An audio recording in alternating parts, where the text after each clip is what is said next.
interesting one, and now we're going completely off topic, but let's just keep going with it. How do you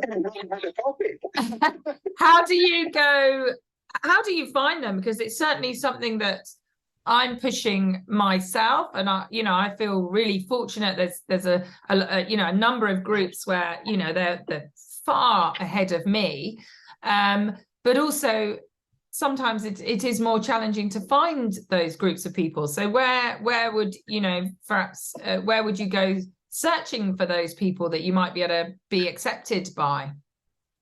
Well, I think I've said to you before, I kind of started my journey by buying an old £5,000 Rolls Royce and joined the new Rolls Royce Owners Club. And lots of people who own Rolls Royces are quite smart. So I joined I bought a £5,000 Rolls Royce, which I just sold last year for £15,000 incidentally. But I joined the Rolls Royce Owners Club. I'm very privileged. I've been a professional speaker for 12 years, and I speak at a lot of business conferences and some property events as well, but more at business front. And when you speak, and I'm quite a low-level speaker, very rarely am I the keynote speaker at events that I go to. In fact, when I'm offered a keynote speaking spot, I think, God, I'm the smartest person in that room. I don't want to be there. I want the running up spot. I want the introduction spot. I want to be the guy who gets the opportunity to meet the keynote speaker in the green room. Right, and if I'm asked to be the keynote speaker, I don't want to go there. It's a club I don't want to join.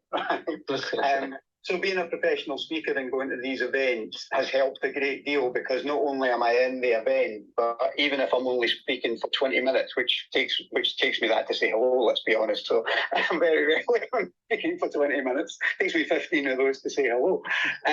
But being on a stage with some of the names that you guys would instantly recognise from the business world, where they're being the keynote speaker, but you're in the green room with them, and just the opportunity to do that, and then if you can carry that relationship on and find out what groups they're involved in and where they are, that's fantastic. But sometimes being in, I don't want to name drop, but sometimes being in that green room for half an hour with those people, I kind of sit there and think I've learnt more than half an hour from a name that you would instantly recognise, right, than I think I've learnt in the rest of my business career. Wow. And how did you get into the speaking then? I never stopped talking. It was easy. We hadn't noticed. I've always, I'm a dyslexic, so I was never going to make my way writing in the world. So I went to Toastmasters many years ago, stood at my first Toastmasters event, petrified to say hello, moved from there to professional speaker club, moved from there to getting professional gigs, and then became a professional speaker. And what I actually discovered about it was I loved the speaking. Outrageous amounts of money you can get paid for speaking, incidentally. On some of these gigs that I'm talking about, the guys that are there are getting £50,000 and £60,000 for a 1 hour speech. And as a run-up act, right, as a warm-up act, I'll get maybe £1,500 for 45 minutes, right? And I hope one day to kind of earn the real money, but I don't think that's ever going to happen. I think I'm going to run out of age before that happens. What I discovered very quickly was I originally wanted to get into speaking because I had a message I wanted to share and I wanted to get paid for it.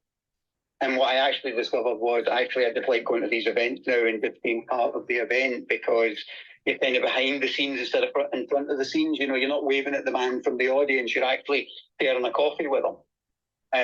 And I've been very privileged, some of the people I've managed to get around. And I can be a bit, what's the appropriate phrase here? Pushy. I can be a bit, I know you're shocked, Emma, but I can be a little bit of kind of like, right, okay, you're a genius, I'm a fool. How do I spend some time around a genius? And they always go, no, I'm not a genius. And I go, no, you are. So how do I spend some time around? What club do I join? Where do I go? How do I, what do I do? Right, well, this is my golf club. Why don't you join that? Okay, then I can't play golf, but I'm there. I'll be your caddy. Right? I'm going to make a couple of weeks. Can I make a very serious point before we close about this? Very serious. This is my serious voice. I'm being grown up now. Right? Lots of people, when they find themselves in a room with people much cleverer than them, rather than staying there, get intimidated and feel less than and leave. right? And if you genuinely are in a room with people who are much more smarter than you, much more capable than you, and can use English better than I just did, then I would suggest that you don't get fearful and run away, that you stay and you listen. But for a lot of people, their ego gets in the way. For a lot of people, they can't stay in that room because they just feel lesser than. And if you can stay in that room for a little bit longer and put your ego to one side and put your ears to the front and your ego to the back, makes a big, big difference. Wow, that's fair. Some very, very wise words. Thank you. Thanks for that, Paul.